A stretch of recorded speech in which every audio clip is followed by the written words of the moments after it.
Today, we're tackling one of the most sensational questions about Jesus that has captivated people for centuries and exploded into popular culture. Did Jesus have a wife? And specifically, was that wife Mary Magdalene? Now I know what some of you are thinking. This is the Da Vinci Code stuff, right? Fiction, conspiracy theories, tabloid Christianity, and you're partially right. But here's the thing. This question didn't start with Dan Brown's novel. It's been asked by scholars, theologians, and curious believers for a very long time.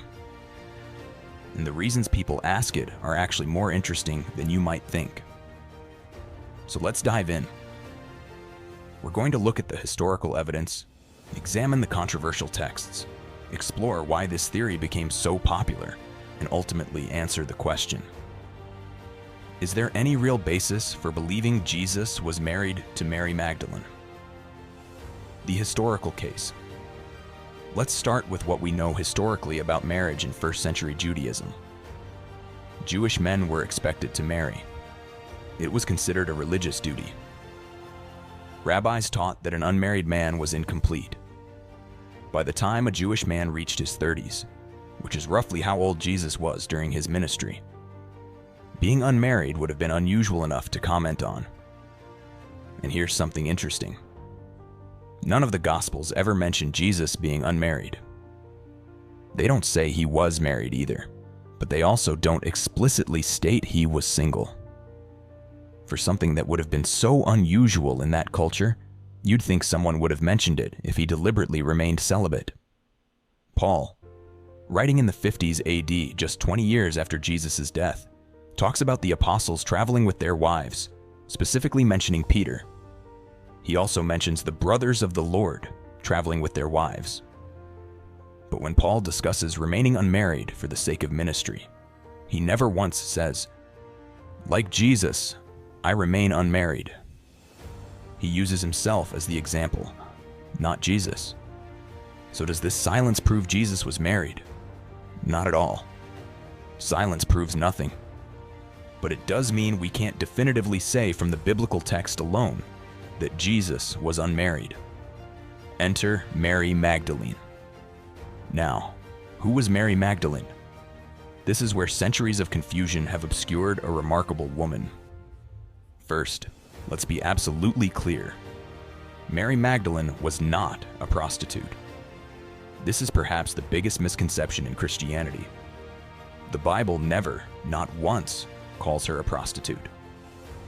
This confusion started in 591 AD, when Pope Gregory I gave a sermon conflating Mary Magdalene with other women mentioned in the Gospels, including an unnamed sinful woman in Mary of Bethany. For over 1,000 years, Western Christianity taught this false narrative. The Catholic Church officially corrected this error in 1969, but the damage was done. The stereotype persists.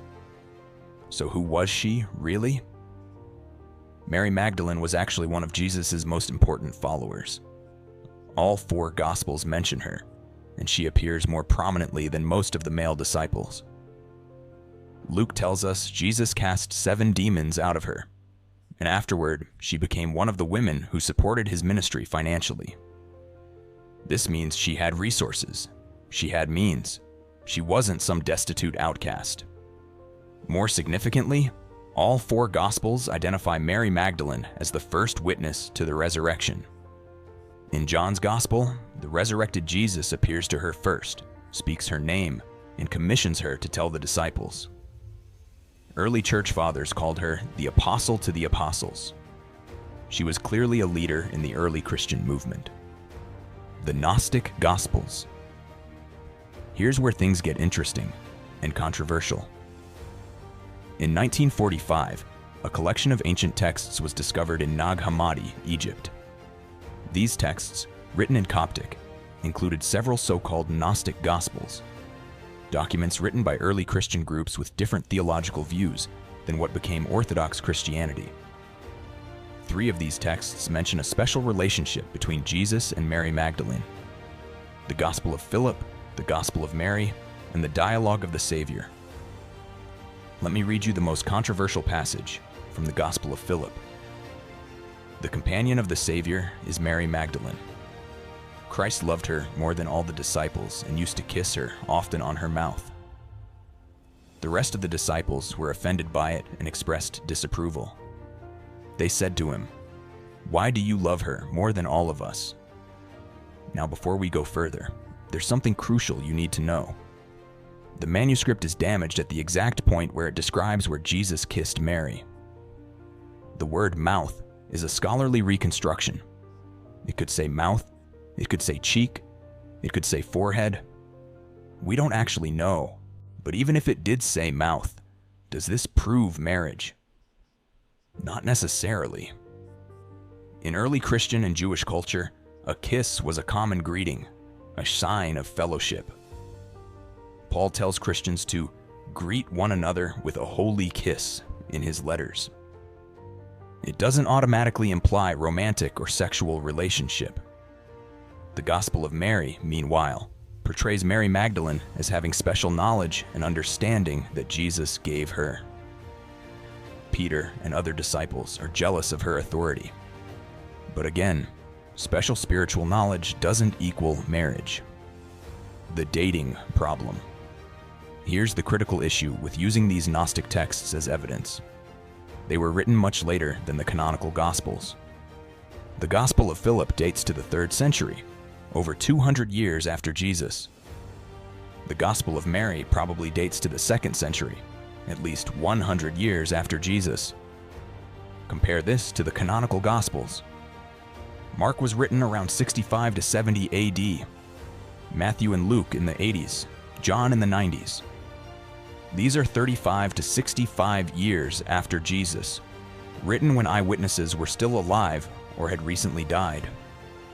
The later Gnostic texts reflect the theological debates and concerns of 2nd and 3rd century Christianity, not necessarily historical facts about Jesus' life in the 30s AD. They're valuable for understanding the diversity of early Christian thought, but they're not reliable historical sources about Jesus himself. Why this theory became popular. So if the evidence is actually pretty weak, why has this theory captured so many people's imagination? Several reasons. 1, there's something inherently appealing about hidden knowledge, secret histories, cover-ups. The idea that the church has been hiding the truth about Jesus for 2,000 years makes for a compelling story. It positions you as someone who's in the know versus the masses who've been deceived. 2, making Jesus married and sexual humanizes him in a way that appeals to modern sensibilities. We're uncomfortable with celibacy. We view sexuality as essential to full humanity. A married Jesus feels more relatable, more normal, more like us. 3, elevating Mary Magdalene from disciple to wife feels like it corrects historical injustice against women. Christianity has often marginalized women's leadership. Imagining Mary Magdalene as Jesus' wife and therefore co-founder of Christianity appeals to people who want a more egalitarian Christian origin story. 4, it challenges institutional church authority. If the church got something this fundamental wrong, what else are they wrong about? For people already skeptical of organized religion, this theory confirms their suspicions. The 2012 papyrus fragment. In 2012, a Harvard professor announced the discovery of a papyrus fragment written in Coptic that contained the phrase, "Jesus said to them, my wife." This made international headlines. Finally, proof? Not quite. Within months, scholars determined the fragment was almost certainly a modern forgery. The handwriting, the dialect, the way it was cut, the chemical composition of the ink, everything pointed to fraud. Even the professor who initially announced it eventually backed away from defending its authenticity. So what's the verdict? Based on the evidence we actually have, is there any legitimate historical reason to believe Jesus was married to Mary Magdalene? The honest answer is no. There's no credible historical evidence for it. The earliest and most reliable sources the canonical Gospels written within living memory of Jesus never mention it.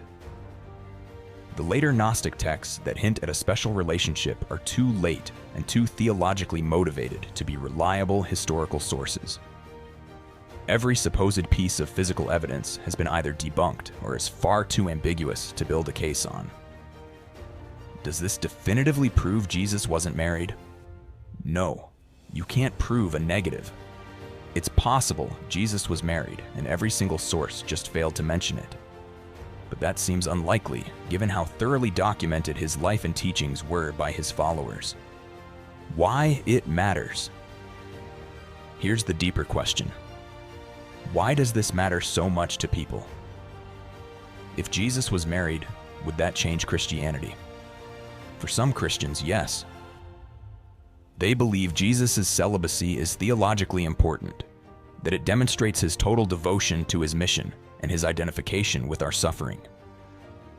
Others argue that Jesus being married would make his incarnation more complete, that experiencing marriage would help him understand humanity more fully. But here's what I think.